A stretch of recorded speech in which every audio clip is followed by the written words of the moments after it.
Hello, hello, j'espère que vous allez bien. J'attends un petit peu que vous me rejoigniez dans le live et on va commencer. Aujourd'hui, ce que je vais aborder, c'est comment trouver ma mission. Ça fait longtemps que je cherche, je ne suis pas sûre, je ne sais pas quelle est ma mission, je continue à chercher, mais je ne trouve pas. Donc, on va aborder ça, je vous laisse arriver petit à petit. Et comme toujours, rappelez-vous que c'est un Clavia's Coaching Corner, donc je vous coach en direct. Donc si vous avez des questions, si vous voulez aborder n'importe quel sujet, c'est bienvenu. Je pars toujours par un sujet que vous m'avez envoyé en privé ou en réponse à mes stories ou dans mon mail. Donc, si vous voulez être coaché ou que j'aborde un sujet en particulier dans les Claudia's Coaching Corner, vous pouvez toujours l'envoyer par mail ou en privé et je en ferai un live dans les semaines qui viennent. Coucou Karen, coucou tout le monde. Donc, abordons la question de quelle est ma mission. J'essaie de trouver ma mission, mais je ne la trouve pas. Euh, voilà, comment je fais savoir pourquoi je suis faite, etc. Hello, hello. La première chose que j'aimerais aborder aujourd'hui avec vous, c'est cette idée de mission qui est tellement divulguée dans le monde du dev perso, de la loi de l'attraction, etc. Mais allons la regarder en seconde. Cette idée qu'on devrait avoir une mission et que cette mission souvent est connectée avec l'idée d'un travail particulier. Donc je suis venue ici pour être enseignante. Moi, ma mission, c'est d'être coach. Moi, ma mission, c'est d'être chef de projet pour une grande multinationale. Je sais pas. Regardez un peu comme c'est ridicule quelque part l'idée que sans aucune offense, c'est pas vous, hein, c'est normal. Plus une idée est divulguée, plus les gens vous disent j'ai une mission, ma mission, plus nous on le prend pour vrai, qu'on est ici pour produire, pour faire, pour être quelque chose. Et que donc finalement on devrait avoir une mission dans le monde et que cette mission se traduit avec un job. Mais c'est tellement réducteur par rapport à tout ce qu'on est, à qui on est vraiment. Et, et donc ce que je vais vous proposer ici, c'est et si on n'avait pas de mission, à part celle d'être pleinement ici? Et justement, quand on est pleinement ici, cette mission, comme nous on l'entend, qui n'est rien d'autre que l'extension de notre être, va émerger tout seul. Pour le pur fait qu'on est pleinement ici. Et donc, vous m'avez entendu dire souvent que plus on recherche, plus les choses nous échappent. C'est justement quand on est dans la recherche qu'on est dans ce manque, dans cette illusion. Il semble qu'il doit y avoir tout le temps quelque chose qui va nous sécuriser et nous rassurer. Bien évidemment, c'est le mental qui fait ça. Notre cerveau humain est désigné pour ça. Donc, il doit y avoir forcément quelque chose qui va nous sécuriser, nous rassurer, et ça devrait se faire à travers la mission. Voilà. Le moment dans lequel cette chose va descendre du ciel et va me dire ça y est, tu es faite pour être coach. Là, oui, tout mon monde s'aligne. Là, oui, je vais me sentir enfin à ma place. Là, oui, je vais enfin me sentir en sécurité. Là, oui, enfin, je vais me sentir bien. C'est complètement illusoire. Parce qu'on est déjà bien ici. Ici et maintenant, on est déjà bien et il n'y a rien d'extérieur qui puisse jamais nous apporter cette chose-là qui est déjà là. Et comment la faire héberger, cette chose-là? En arrêtant la recherche. En voyant que la recherche en soi était la chose qui nous faisait constamment échapper cette paix, cette complétude, ce bonheur qui était déjà là. Et souvent, justement, quand on arrête de chercher, c'est là que les choses peuvent émerger avec plus de clarté. Vous m'avez déjà vu agiter la petite bulle de neige. Quand la bulle de neige est agitée, donc quand notre esprit est agité, on ne peut pas y voir clair. Mais quand on arrête de l'agiter, parce que c'est notre mental qui fait ça. Quand la neige, enfin, se dépose tout seul, là, on voit clairement les personnages dedans. Donc, qu'est-ce qui se passerait si on serait complètement OK avec l'incertitude? Le mental n'aime pas ça. L'incertitude, pour lui, c'est l'insécurité. Et si c'est OK de ne pas savoir qu'est-ce que je vais faire demain, qui je vais être demain, quelle est ma mission comme elle est entendue dans notre société occidentale. Et j'étais pleinement ici. J'étais pleinement ici. Au-delà de la narrative, au-delà de l'histoire, Qu'est-ce qui émergerait de moi quand j'arrête de croire que je suis un moi petit et fini qui doit accomplir quelque chose dans ce monde? Qu'est-ce qui se passerait si je commence à vivre en présence? Et quand je dis en présence, c'est au-delà de l'idée qu'il me faut m'ajouter quelque chose, il me faut m'améliorer quelque part, qu'il me faut atteindre que cet objectif ou ce but pour être enfin bien dans la vie. Qu'est-ce qui se passerait si j'arrêtais la recherche? Peut-être que enfin cette joie qui était déjà là peut émerger et m'amener dans une direction ou une autre, sans qu'il aille à croire qu'il y a une direction meilleure qu'une autre, sans croire qu'il y a un choix meilleur qu'un autre. Ah non, mais je ne peux pas me tromper, je dois absolument savoir quelle est ma mission dans la vie parce que si je me trompe, catastrophe. Cette idée de se tromper est aussi illusoire, on ne peut pas se tromper parce qu'il y a la seule chose qui est là, la seule chose qui est là est la bonne. Tout est bien, tout est extrêmement parfait. La seule chose et la seule direction que je vais entreprendre à ce moment est celle qui est parfaite pour moi. Parce que c'est celle qui est là. Sinon, elle ne serait pas là. Si elle est là, c'est parce que c'est celle qui doit être. Mais nous, on a cette idée de bien, mal, bon et pas bon. Et donc, on reste là à penser, à réfléchir. Quelle est ma mission? Quelle est ma mission? Quel est mon signe astrologique? Fais-moi regarder mon astrologie. Fais-moi regarder mon human design. Fais-moi regarder... Et on pense, et on bouge pas. Parce qu'il y a une mission, le bon job. Mais on est venu ici pour bien plus que juste se dire, ah voilà, ma mission s'exprime à travers un job. Comment notre mission pourrait s'exprimer à travers ça? On est venu ici à faire expérience de la vie, à être pleinement avec la vie. On est la vie.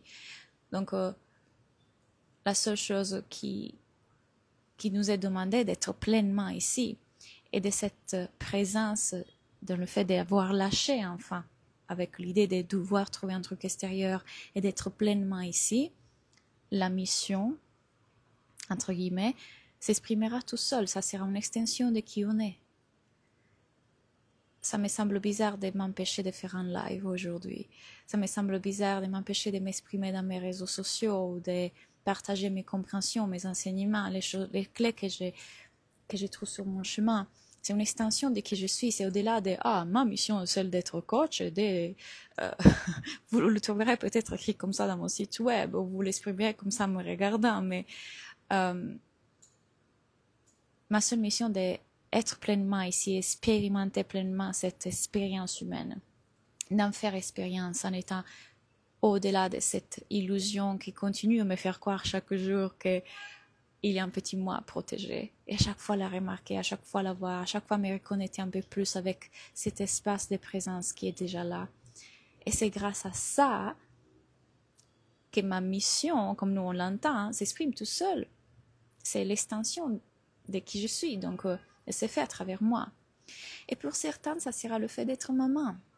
Et pour certains, ça sera le fait de faire du volontariat.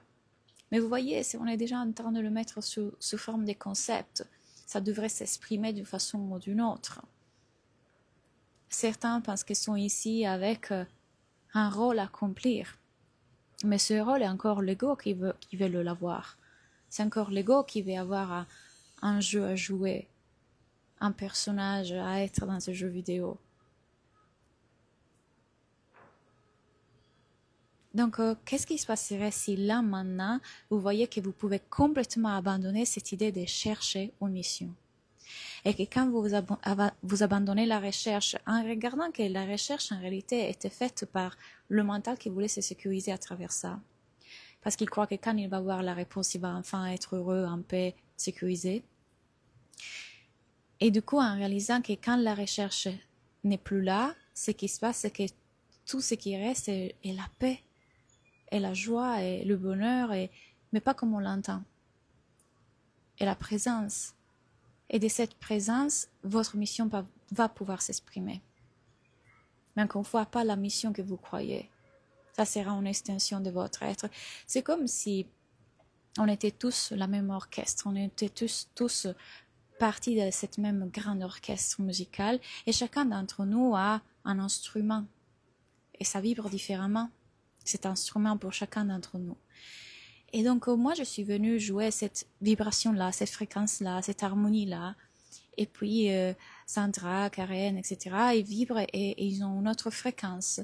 Mais fondamentalement, on fait partie d'un même orchestre. Et donc, elles vont exprimer cette vibration, c'est-à-dire la conscience qu'on est, s'exprimera différemment dans chaque corps, à travers chacun d'entre nous. Donc, ils vont exprimer cette fréquence et la conscience va faire expérience de la vie de façon différente pour chacun d'entre nous. Mais encore une fois, nous, on croit que ça vient à travers l'idée d'un job. Et ça, c'est le mental. Notre mission ne se trouve pas dans notre job. Notre job, éventuellement, ça sera soit tout simplement un job, un job, point, soit l'extension de qui on est. Mais notre mission n'est pas connectée à un travail. C'est très réducteur. Et bien évidemment, c'est très vendeur et c'est pour ça que vous le voyez partout. Tous les livres écrits sur « Trouve ta mission de vie » ou toutes les choses partagées sur « Je t'aide à trouver ta mission ». Oui et non. Oui et non. Parce qu'il n'y a aucune mission à part celle de venir faire expérience pleinement ici, pas comme un moi. Mais c'est rappeler que tout ce temps-là, on n'était pas un moi séparé, on était le tout. Et donc, encore une fois, plus on regarde dans cette direction, plus quelque chose s'ouvre, et là, on peut expérimenter, oh tiens, j'ai l'élan d'aller dans cette direction, et peut-être ça sera d'être coach, d'être maman, d'être enseignante, d'être sœur, d'être être humain qui expérimente, être humain qui expérimente. Est-ce que vous avez des questions? Comme je vous disais au début, même s'il y a des personnes qui sont arrivées après, si vous avez des questions qui peut-être n'ont rien à voir avec le sujet du jour, n'hésitez pas. Coucou Cécilia. Hello, hello. Tout est bienvenu. Et encore une fois, je reviens avec les Clavias Coaching Corner. Donc, si vous voulez me poser une question, si vous voulez que j'aborde un sujet en particulier dans les prochains lives, vous m'écrivez en privé ou vous m'écrivez par mail et moi, je vais les aborder dans les semaines qui viennent. Donc, j'espère que ça vous libère, cette idée que vous devez chercher et trouver une mission. Il n'y a rien à trouver. Il n'y avait rien à trouver. Vraiment, c'était une recherche sans sens. Qu'est-ce que là va être vécu? Qu'est-ce que là va s'exprimer? Qu'est-ce que là... Quel est l'élan qui est là en ce moment? Suis ça. Il n'y a pas une décision meilleure qu'une autre. Il n'y a que la décision qui est là, qui est celle qui doit être là, parce que sinon, elle ne sera pas là. Et donc, tu peux te lancer. Imaginons que tu es une de ces personnes qui ont 1000 passions, passionnées par différentes choses. Mais qu'est-ce que je vais faire? Par où je commence? Et puis, si je me trompe, quelle est ma mission? C'est inconstant. Commence par ce qui va être là. Tu ne peux pas te tromper. Parce que ce qui est là, c'est la seule chose qui va être là. Oui, complètement d'accord. Je suis restée enfermée dans cette boucle plusieurs années. Et récemment, je me suis reconnectée à ma vie. Du coup, j'ai créé mon business avec ce qui découle. Et c'est juste libératoire. Il n'y avait rien à attendre, rien à devenir, aucune mission à accomplir, aucun personnage qui a un rôle. C'est juste l'extension de cette présence. C'est juste ce qui va se faire à ce moment-là. Et ce que j'ai envie de créer, c'est plus léger. Exactement. Exactement. C'est drôle parce que du coup, vous voyez, du coup, pensez-y, du coup, toutes ces personnes qui ont des jobs qui ne sont pas forcément leur passion, non? Mettons, là je vois les constructions, du coup, ils n'ont pas trouvé leur mission.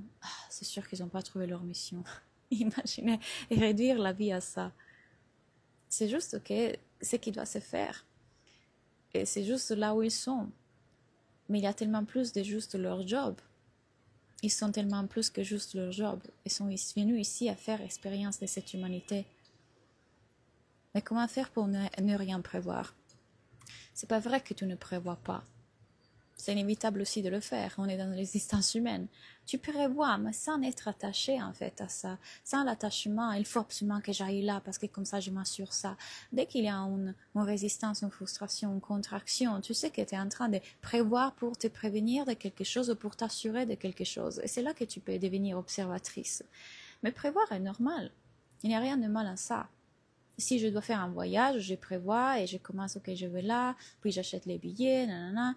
Mais quand ça commence à devenir quelque chose de type, je prévois parce que je dois absolument m'éviter une émotion inconfortable ou m'assurer un autre type d'émotion, là, tu peux observer d'où ça vient.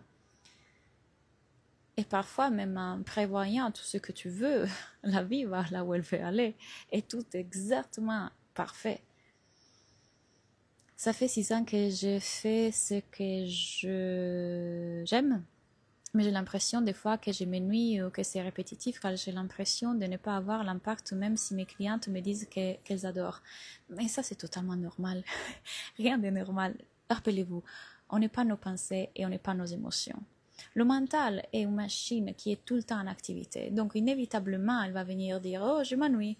Je devrais ressentir plutôt cette émotion. C'est comme demander d'avoir tout le temps l'émotion de joie dans votre vie. Vous n'aurez pas l'émotion de joie tout le temps dans votre travail, comme vous ne l'aurez pas tout le temps dans vos relations, vous ne l'aurez pas tout le temps avec vos enfants. C'est complètement normal. Mais là, le cerveau détecte un problème. Je m'ennuie. J'ai l'impression que c'est pas assez. C'est exactement ce que le cerveau est désigné à faire. Il n'y a rien d'étrange. C'est exactement ce que le cerveau est désigné à faire. Le truc est-ce que je suis en train de m'identifier avec ça et du coup de croire qu'il y a un problème, ou je le vois comme l'activité psychologique du cerveau, l'activité psychologique humaine, une vague qui vient, une vague qui passe, sans m'y attacher, en me rappelant que tout ce temps-là, j'étais l'observateur de cette activité, pas celui que le vit. J'étais pas le personnage, j'étais le spectateur. Et quand je me rappelle que je suis le spectateur de cette météo qui se fait en moi, il n'y a plus aucun problème que les émotions soient là. Et toutes émotions sont là juste pour être là, pas pour m'indiquer que quelque chose ne va pas dans ma vie. Elles m'indiquent plutôt l'état de mon mental, pas l'état de ma vie. Et donc, quand je vois que l'émotion est là juste pour m'indiquer où, là tu identifies à nouveau. Je laisse juste que l'émotion soit là, sans la narrative autour. Ouais, je m'ennuie parce que mon job, parce que mon offre, parce que mes prix, parce que mes clientes, parce que mes réseaux sociaux. Et là, on cherche.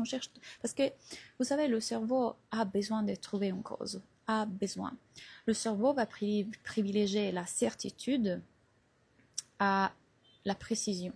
Qu'est-ce que ça veut dire? Qu'il va privilégier le fait de trouver une cause, même si ce n'est pas la vraie cause, si ce n'est pas précis, à le fait de savoir que c'est exactement ça. Comment le dire?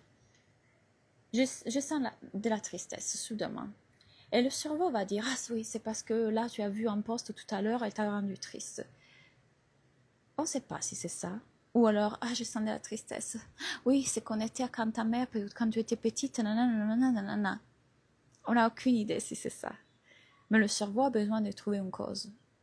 Il va privilégier toujours la certitude à la précision, à l'exactitude. Est-ce qu'on dit exactitude en français? Oui, je crois que oui. Donc, vous comprenez que là, il y a juste une émotion qui émerge, que je suis en train de définir ennui. Et là, tout de suite, il dit problème, chose que je ne devrais pas ressentir. Alors que c'est juste une vibration. Elle peut complètement être là. Elle va chercher. C'est à cause de ça, c'est à cause de ça, c'est à cause de ça, c'est à cause de ça. Et nous, qu'est-ce qu'on va faire? On va à l'extérieur essayer de remédier, fixer, gérer. Alors que la seule chose que la vie à ce moment-là était en train de nous demander, c'est ressens pleinement cette nuit. Ce truc que tu appelles les nuits. Vas-y pleinement. Et tu découvriras qu'au-delà de la narrative que le cerveau met autour, c'est ton offre, c'est tes clients, c'est les réseaux sociaux. Il y avait juste une vibration qui voulait être pleinement vécue, pleinement ressentie, et qui peut être complètement ressentie. Aucun problème. Oui, ça sera inconfortable pour le mental, mais quand on la regarde bien, elle sera même plus aussi inconfortable. Elle sera juste une vague qui va et vient et qui, après, part. On n'avait rien à faire. On n'avait pas à changer notre business, nos offres, nos clients. C'était tout allait bien. Mais encore une fois, le cerveau détecte tout le temps le problème, n'est-ce pas? Bonjour Claudia, j'espère que ça vient. Oui, merci. Quand est la prochaine session formation devenir coach, s'il te plaît? Alors, les portes réouvrent en septembre, mais je suis en train de prendre déjà des appels découvertes. Donc, si vous voulez postuler, vous pouvez déjà prendre des appels avec moi. David, tu n'as pas forcément besoin de prendre un appel parce que voilà, on a déjà changé plusieurs fois. Mais sachez que même si les portes réouvrent en septembre, vous avez accès au chemin de l'éveil dès maintenant. Et ça, c'est obligatoire. J'ai décidé que dès maintenant, avant de rentrer dans la formation de Soulful Coach, vous devez passer au moins un mois ou deux dans le chemin de l'éveil. Et la raison, c'est que ça va vous préparer. Ça va vous préparer à tout ce que cette formation va révéler en vous. Donc, si vous voulez venir en septembre, prenez un appel découverte avec moi dès maintenant. Et comme ça, vous avez accès gratuit au chemin de l'éveil jusqu'à septembre. Et puis de là, jusqu'à les 4 mois de formation, le chemin de l'éveil est gratuit. Mais ça va vous aider vraiment, vraiment beaucoup pour l'intégrer au mieux. Voilà. Merveilleux. C'était un plaisir d'être en live avec vous. Je vais vous quitter parce que je coaching d'ici à 10 minutes. Si vous avez des questions, si vous voulez que j'aborde un sujet particulier dans le prochain Claudia Coaching Corner la semaine prochaine, écrivez-moi en privé, écrivez-moi par mail, bref, où vous voulez. Et voilà. Merci et à bientôt. Bye.